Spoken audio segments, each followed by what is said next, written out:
तो ये ऐसे अधिकारी जो है तमाम तरीके के, और ये जान रहे हैं कि उत्तर प्रदेश में राज्यपाल ने ओबीसी से हमें निकाल रखा है 31 दिसंबर 2016 को।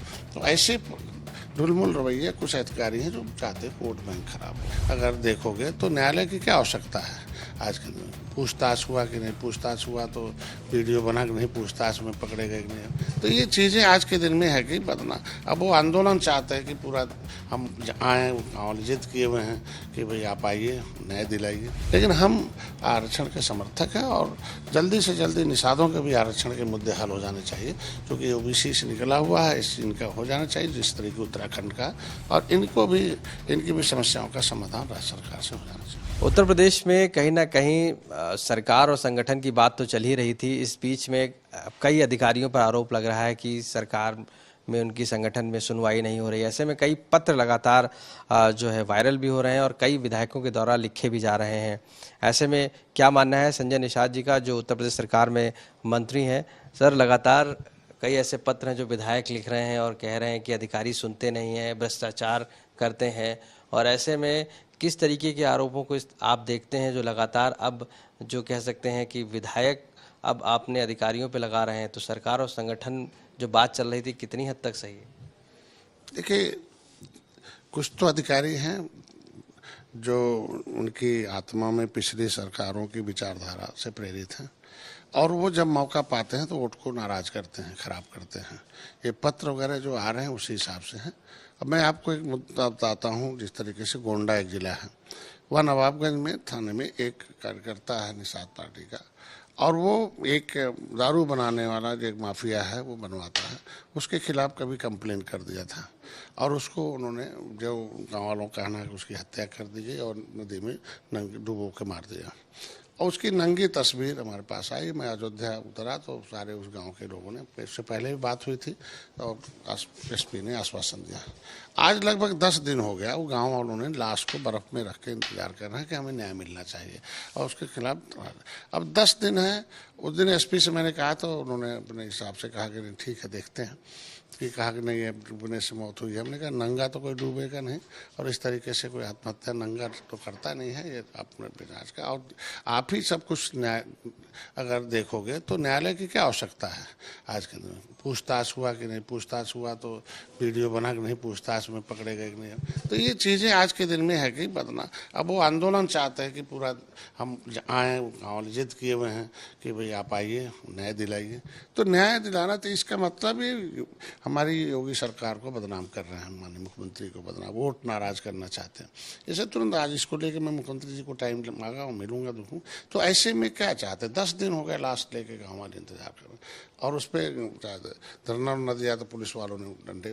तो ये जो है प्रशासन का काम है ना, उसे जांच करे और उसे फिर किसी भी तरीके से संतुष्ट करके इस मामले को, प्रकरण को ख़त्म करे। तो इस तरीके से तमाम ऐसे ही होगा बहुत जगहों पर, तमाम अधिकारी ऐसे हैं जो नाराज कर रहे हैं। तो ये चीज़ें हैं कि जो इन्हें चिन्हित करना और इनको उस जगहों से हटाना आवश्यक है। अच्छे अधिकारी हैं ढेर सारे, जिनके वजह से उत्तर प्रदेश सर्वोत्तम बन रहा है। ऐसा नहीं करें सारे अधिकारी खराब हैं। अगर अधिकारी अच्छे नहीं होते तो हम लोग उत्तर प्रदेश को अच्छे प्रदेश बनाने में कामयाब नहीं होते। लेकिन कुछ अधिकारियों को जैसे हम नुकसान उठाना पड़ रहा है। इसी तरीके से मैंने बताया आपको कि आरक्षण के मुद्दे पर भी निषाद नाराज हो जाए, उसके लिए अधिकारी माननीय मुख्यमंत्री के पत्र को लिखा आरजीआई को कि registrar general of census of India कि भाई दिशा निर्देश दो। तो दिशा निर्देश मांगा यहाँ के लिए, लिखा भी कि नहीं केवट मलवान की गिनती 19 सेक्शन में हुई हमारे सेक्शन में, तो दिशा निर्देश यहाँ न दे के लटका भेज दिया सामाजिक न्याय मंत्रालय को, जिससे कि आगे इलेक्शन है नाराज हो जाएं, और मुराद उसका हुआ भी। तो ये ऐसे अधिकारी जो है तमाम तरीके के, और ये जान रहे हैं कि उत्तर प्रदेश में राज्यपाल ने ओबीसी से हमें निकाल रखा है 31 दिसंबर 2016 को। तो ऐसे ढुलमुल रवैये कुछ अधिकारी हैं जो चाहते हैं वोट बैंक खराब हो। मैं चाहूँगा, मैं लूँगा, मुख्यमंत्री जी टाइम दिया हूँ, अब जैसे मिलते मैं उनकी शिकायत करता हूँ। आपको लगता है कि लगातार जो अधिकारी हैं, वो ब्यूरोक्रेट्स हैं, वो कहीं ना कहीं सरकार की छवि धूमिल करना चाहते हैं? यही वजह है कि संगठन और सरकार के बीच में गैप बन गया है?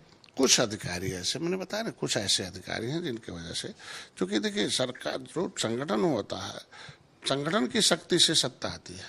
संगठन की शक्ति से पार्टी खड़ी बड़ी होती है, संगठन की शक्ति से सरकार में पहुंचती है पार्टी, और संगठन को कार्यकर्ता खड़ा करता, विचारधारा को, किसी भी पार्टी की विचारधारा से संगठन बनता और संगठन के उस विचारधारा को नीचे कार्यकर्ता ले जाता है। तो गारंटर तो कार्यकर्ता है, अगर वो कार्यकर्ता न्याय नहीं दिला पाएगा, कार्यकर्ता लोगों को सुरक्षा नहीं दिला पाएगा, विकास के क्रम में उसको सुविधाएं नहीं दिला पाएगा, तो उपेक्षित महसूस करता है। तो निश्चित रूप से कार्यकर्ताओं का उपेक्षा करने वाले कुछ अधिकारी हैं, जिससे कि उदासीनता आई है, जिससे वजह से ऐसा उन्हें भर को नहीं दोषी कह सकते। हमारे यहाँ पार्टियों में भी कुछ ऐसे लोग हैं जो आ गए निषाद पार्टी में, भारतीय जनता पार्टी में, पार्टी हमारी माँ है, भारत माता की जय करते रहे, पार्टी हमारी माँ है, आत्मा है, लेकिन मौका पड़ने पर इलेक्शन में आप देखो कैसे भीतरघात करते रहे। तो ऐसे नहीं कर सकते कि अधिकारियों में ही कमी रही है और पार्टी में भी कमी रही, जिसकी वजह से चुनाव हारे, हम लोग नुकसान हुआ। आप कल केशव प्रसाद मौर्य डिप्टी सीएम से मिलने गए थे, लगातार इस बार पहले पत्र लिखा था कि जो संविदा पे हैं उनके आरक्षण की बात कही जाए, क्या उसका कोई जवाब आया? आखिर कल क्या बातचीत हुई आप लोगों के बीच में? नहीं, मैं तो अनौपचारिक बात हम अपने विभाग से संबंधित है कि हम जो उनका प्लेटफार्म है प्रशिक्षण केंद्र पर निषादों को, मछुआरों को प्रशिक्षित कराना, हर ब्लॉक पर ऑनलाइन प्रशिक्षण कराना था, और चर्चाएं निश्चित रूप से होंगी कि वो अनुभवी नेता हैं कि आगे हम लोग नुकसान उठा पाएँ, आगे नए नुकसान, 10 उपचुनाव है उसे कैसे जीता जाए, मार्गदर्शन है। और उन्होंने जो पत्र लिखा है तो उसमें पत्र में कोई ऐसी बात नहीं लिखी, उन्होंने लिखा भाई हम कि विधान परिषद में हमें जवाब देना पड़ता, तो हमारे विधान परिषद के नेता सदन के, तो डाटा नहीं रहेगा तो पीछे जो विपक्ष उठाएगा तो क्या जवाब दिया जाए, विपक्ष तो घेरेगा ना। और आरक्षण एक ऐसी व्यवस्था है कि जो अवसर प्रदान करता है कि कमजोर आदमी को मजबूत हो जाए, तो आरक्षण तो इस संविधान में दी गई व्यवस्था है। तो आज के दिन में वो पूरी दुनिया में एक सिस्टम बना के कॉन्स्टिट्यूशन के हिसाब से देश चलना चाहिए। अगर किसी कारणवश आउटसोर्सिंग आ गई तो उसमें भाई बड़ा घोड़ा छोटे घोड़े एक साथ डाल दिया जाए, कमजोर घोड़ा मजबूत घोड़ा, टोकरी में चना डालना, मजबूत वाला तो सब खा जाएगा।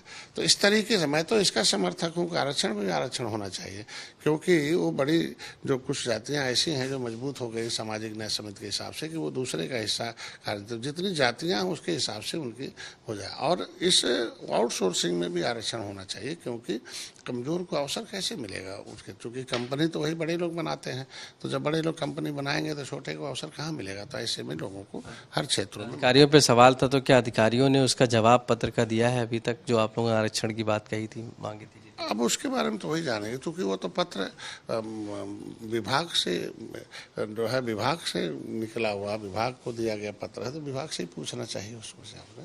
लेकिन हम आरक्षण के समर्थक हैं और जल्दी से जल्दी निषादों के भी आरक्षण के मुद्दे हल हो जाने चाहिए, क्योंकि ओबीसी से निकला हुआ है, इनका हो जाना चाहिए जिस तरीके उत्तराखंड का, और इनकी भी समस्याओं का समाधान राज्य सरकार से हो जाना चाहिए।